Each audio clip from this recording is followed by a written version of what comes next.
Oh, yeah. This your boy DJ Wolf here in the house. I got a couple things I want to talk about. I may be doing a couple of podcasts today. Um, this one is the first of two that I got to talk about right now. This is DJ Wolf Live. Oh, I like this one when it's a stereo gas. I really do. I love it. Anyway, a couple things on my mind today, man. I just came back not too long ago, about a little while, probably about an hour and a half ago. Just came back from a funeral. A long-time church friend of mine passed away in his mid-60s, man.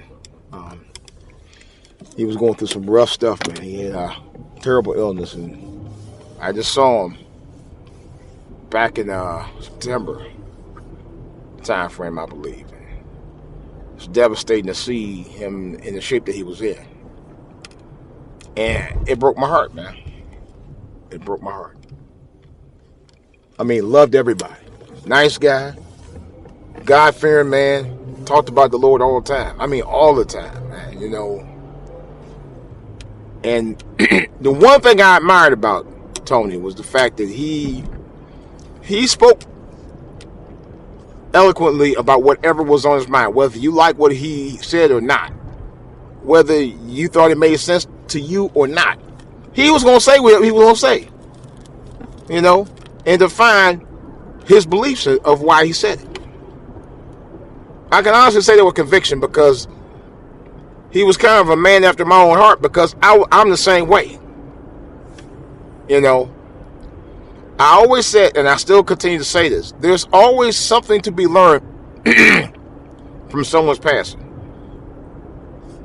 Not that you want to see them go, not that you want to see them suffer, not that you want to see them die.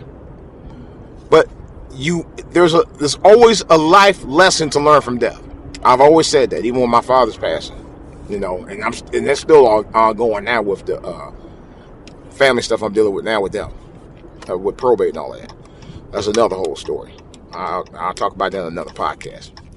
But it is good to know that out of that pain and suffering, that God had chose a good man that he wanted to ride in this camp called heaven. Although it's sad for us to see him go, but it was a blessing that Tony earned his wings, you know, so to speak. You know, there's a song, I sung this song before in the church called may the words what's it, Lord speak, may the work I've done speak for me. May the work I've done speak for me. That's a great song. I kind of wish I had volunteered to sing that song. That's a long song, but it's a great song to sing. May the work I've done speak for me. And that really tells his story. And the thing is that I've learned, for me personally, that I want to be more of who I need to be for myself. A God-fearing man who's a lover of people, who try to love everybody, even if they don't like you. And I'm finding out more and more that I've tried that, even with people at work, even with some people at church. Some people at church, I realized recently, just starting to open up to me because of who I try to be. I try to be as humble as I can to everybody. I'm not a saint. Don't get me wrong. I'm not anybody who's perfect, who lives vicariously by everything of the word of the Bible. A lot of us don't, actually. But I do try to live a right, good, clean life. I really do. You know? And when I mean cool and clean, I don't drink. I don't smoke. You know?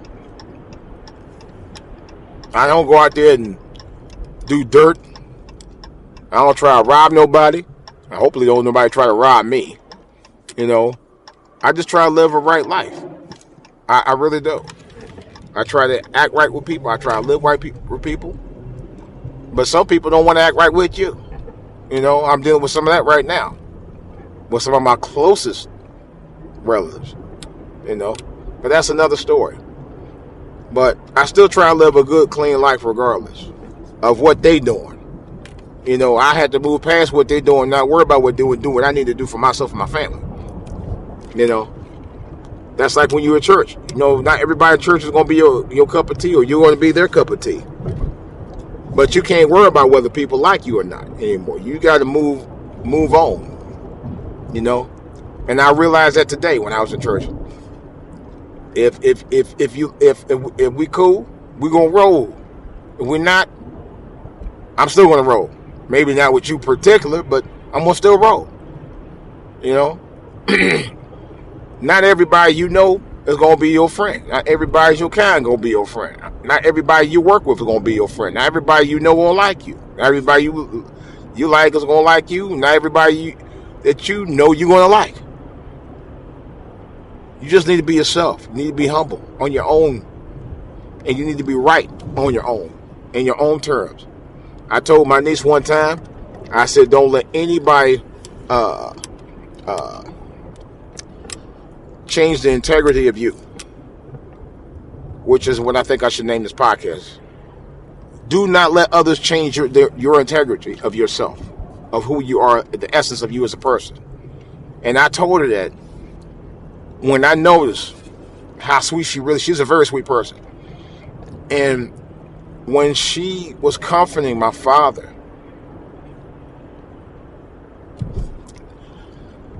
back in the early summer, like a couple weeks before he passed away, and I saw the tears well in his eyes, man, that was the most touching thing I've ever seen anybody do in my entire life. And that's when I told her, I said, I just looked at her, I said, you know what? Because I feel that there are people out there that would take your kindness for weakness. And much as I love her and all of that, there are people out there that will try. But she said she will not let nobody try. And I said, you better not. I told her that. I said, you better not. Because sometimes it's hard to be humble with people, because you have people who will do it. They don't even care. They'll try you.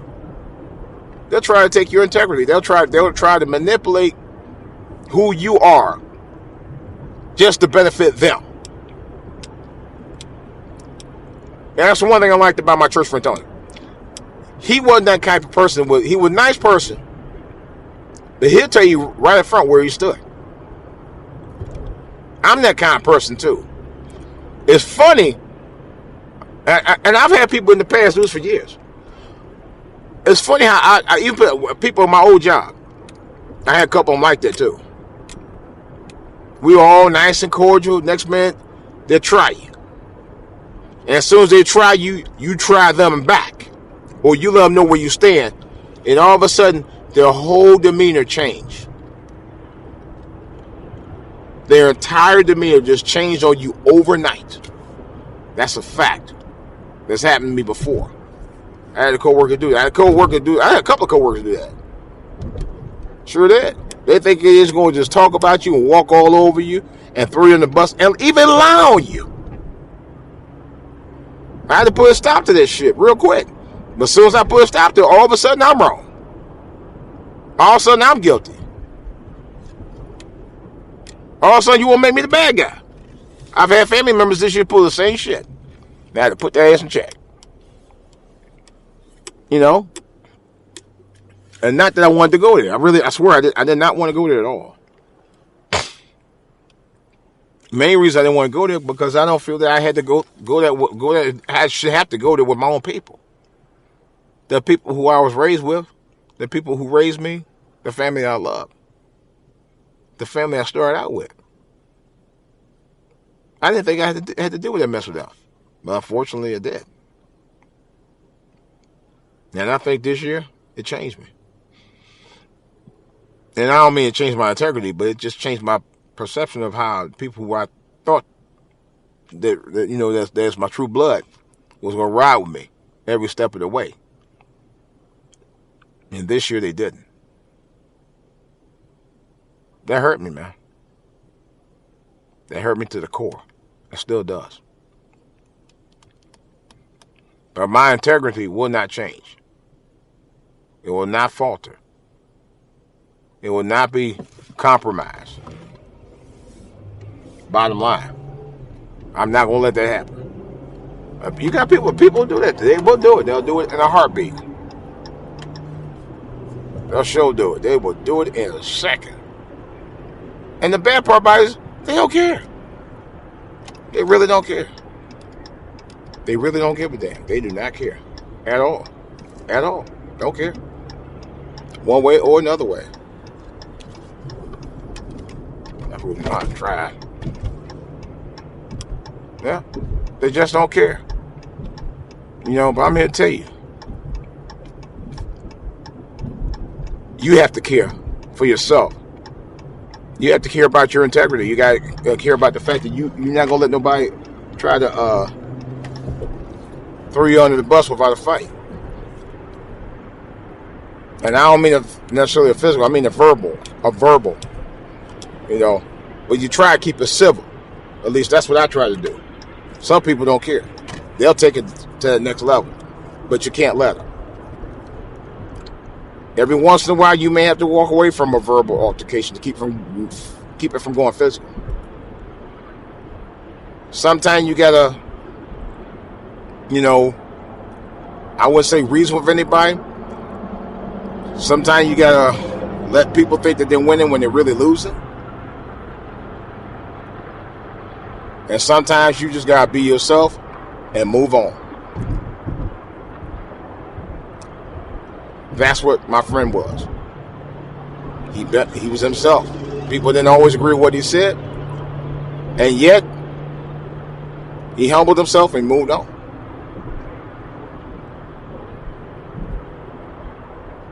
You know? With a smile on his face and a song in his heart.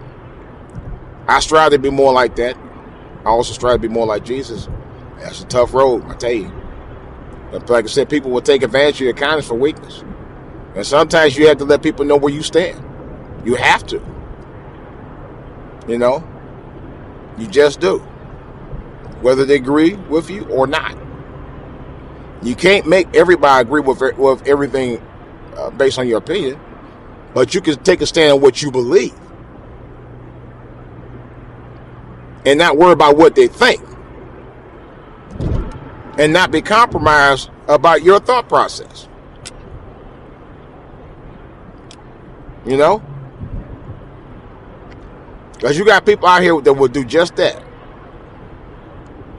They telling you one thing, and you tell them, oh, I don't know about that, and they keep on trying to press you by, and you just have to take your stand on it. You have to. Sometimes you have to get to that point. You know? That's all there is to it. Oh well.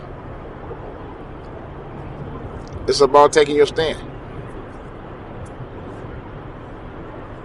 It's all about being you. And not compromising your integrity.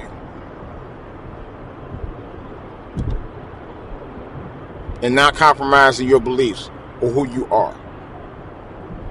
Just to make someone else happy. Bottom line.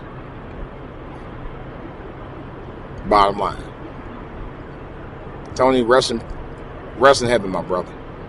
You did well. This is DJ Wolf. I'm out.